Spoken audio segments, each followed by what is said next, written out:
Lazy versus love. I'm going to talk about two people called lazy and love. Love, what a common word used in the English language, a term of endearment, a feeling, a process that comes by nature. There are, of course, different levels of love. Some love is unconditional, which is referred to mostly as like an agape type of love. No matter what you do, gonna love you. There's a love between siblings and friends, a love between a husband and wife, father, mother, and child.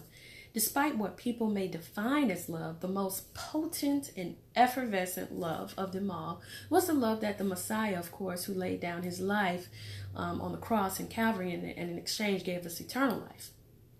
But when a wife loves her husband, what a beautiful gift that man is getting from God.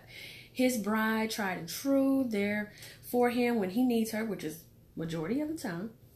Love does not fail him. Love forgives and waits to be noticed. Love is compromising and it's accommodating at times. It gives birth to infinite possibilities in a person's life. It strengthens when weak. It comforts when lonely. It brightens the atmosphere and makes things beautiful. But what if you find yourself too lazy to love? This puzzling question is not too hard to answer. Really, it's a choice. Love and lazy are polar opposites. So, laziness is the antagonist of love. Where love wants to endure and run a race, lazy would rather throw down the baton and just quit. Where love desires to drive its hammer into the heart, laziness is the result of energy just oozing and seeping out of the desire to keep one's heart. Starting now, using personification to describe the word lazy and love as a proper pronoun is most befitting because it takes on a personality and it becomes the identity of a person's soul. So, where love seeks to find solutions, problem solve, and find solutions, lazy becomes complacent and gives up hope and the necessity to look for one. Lazy is always spent and in debt. Love keeps faith.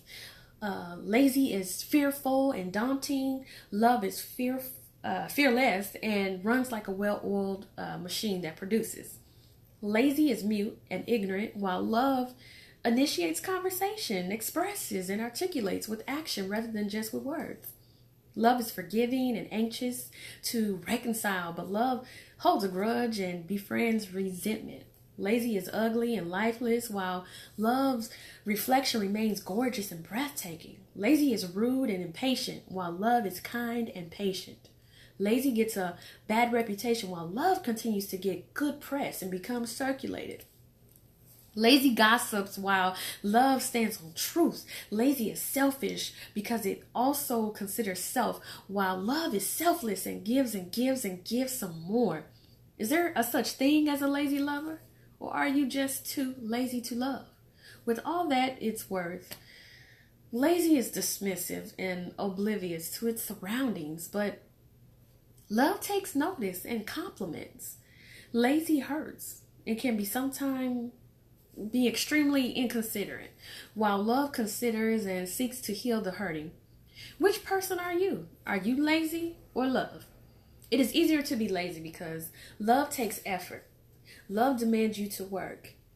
I don't know who said love is easy because it most certainly is work when it comes to relationships and marriage. So spiritually, if we love with our flesh, we will become lazy. It takes a supernatural ability to love your spouse beyond their fleshly defaults, and Lord, do we have them. But love is sacrificial. Proverbs 19:11 says a person's wisdom yields patience. It is to one's glory to overlook an offense. This means you are seasoned and slow to take offense because you extend just the right amount of patience. So love properly.